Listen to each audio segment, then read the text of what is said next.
La Femme Industrie, ça a commencé en 2004. Nous, dans le fond, c'est qu'à la base, c'était une entreprise qu'on était dédiée uniquement au projet d'hélicoptères LAFO-1.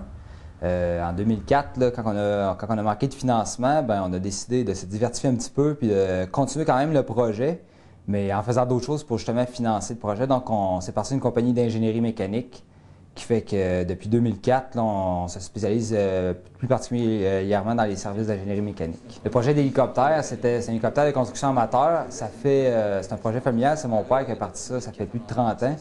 À la base, c'est un petit hélicoptère de construction amateur 2 places en matériaux composites. Puis ça fait plusieurs années qu'on a travaillé beaucoup. On a déjà un premier prototype qu'on a volé sur bas d'essai pour valider la mécanique, tout ça. Mais là, présentement, en 2004, on n'avait pas tout à fait réussi à terminer notre deuxième prototype. Ça, c'était avec lui qu'on va vraiment valider le concept pour les essais en vol. Donc, c'est pour ça, on trouvait ça de valeur d'arrêter juste avant de terminer. Fait qu'on a décidé de continuer et de faire un petit peu autre chose, aller plus tranquillement, mais de continuer quand même.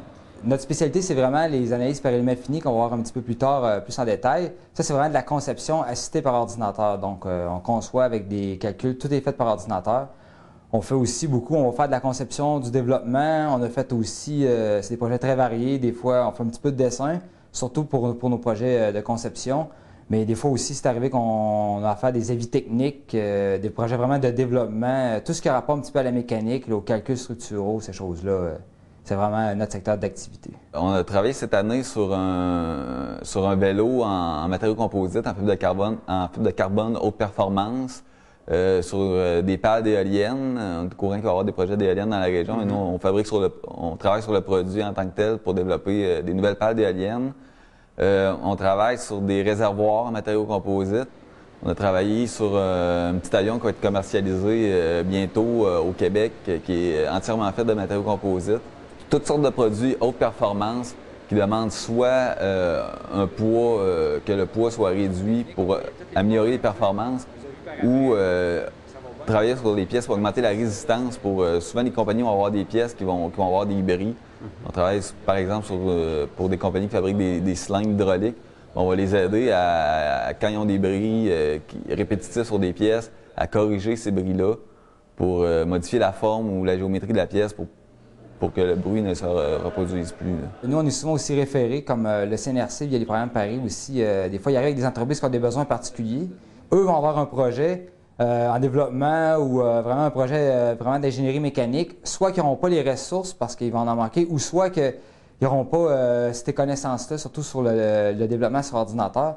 Donc, ils vont faire appel à nous bien spécifiquement sur un projet de recherche et développement. Nous, on fait une offre de service. On vient, on arrive, souvent, on va venir se joindre à l'équipe de conception déjà en place. Puis on va venir juste effectuer des fois certains travaux mécaniques, certains calculs, où on va valider un design qui existe déjà. Parfois, ils vont nous demander de refaire un design complètement. Puis des fois, ça va être vraiment un projet au complet. Ils vont dire, nous, on aimerait ça arriver à tel objectif, faites la conception, développement, gérer les différents intervenants, tout ça. La majorité des entreprises sont vraiment... c'est un petit peu partout. C'est sûr qu'il y en a plusieurs qui sont centralisés à Montréal. Par contre, on a eu aussi, on a eu partout au Québec, on a eu au Lac-Saint-Jean, on a eu dans Mauricie, on a eu aussi en Estrie, dans différentes villes. On a un petit peu, on n'a pas beaucoup dans la région, là, mais parce que c'est des services assez spécialisés, mais Montréal, c'est là que toutes les grandes entreprises sont, surtout manufacturières, puis beaucoup d'entreprises en R&D. Tous les travaux qu'on fait sont habituellement admissibles au crédit de recherche et développement. Et aussi, il y a des programmes spéciaux en recherche là, industrielle, des programmes Paris, par exemple, du gouvernement, que plusieurs entreprises vont bénéficier en utilisant nos services.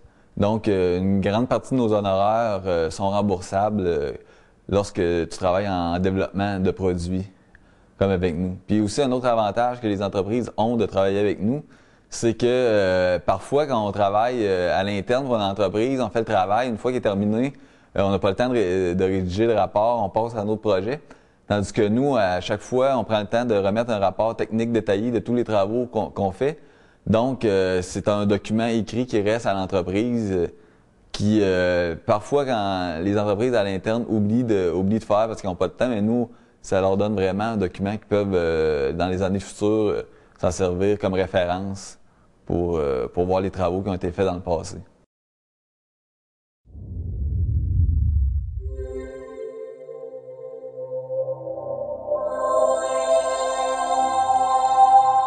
Télécogeco. exclusif au câble.